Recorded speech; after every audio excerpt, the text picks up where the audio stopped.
Top quality और consistent performance के लिए सिर्फ सिल्वर पंप नाम याद रखना।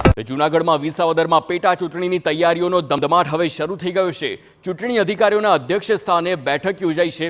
વિસાવદર પ્રાંત કચેરી ખાતે રાજકીય પક્ષો સાથે ચૂંટણી તંત્રની બેઠક મળી। લીગલ ફ્રેમવર્ક બાબતે વાંધા સૂચનો રજૂ કરવા તાકીદ। ભાજપ, કોંગ્રેસ અને આમ આદમી પાર્ટીના આગેવાનોની હાજરીમાં આ બેઠકનું આયોજન થયું છે। રાજકીય પક્ષોએ કરેલ વાંધા સૂચનો અંગે વિચારણા કરવામાં આવશે। પૂર્વ ધારાસભ્ય હર્ષદ રીબડિયાએ પિટિશન પરત ખેંચતા ચૂંટણી યોજાઈ રહી છે। આગામી દિવસોમાં પેટા ચૂંટણીની તારીખો પણ જાહેર થાય તેવી શક્યતા।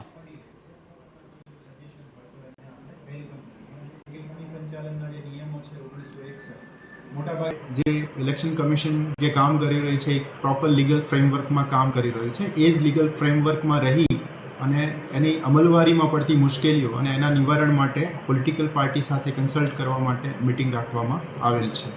એ બંને મિત્રો જ છે।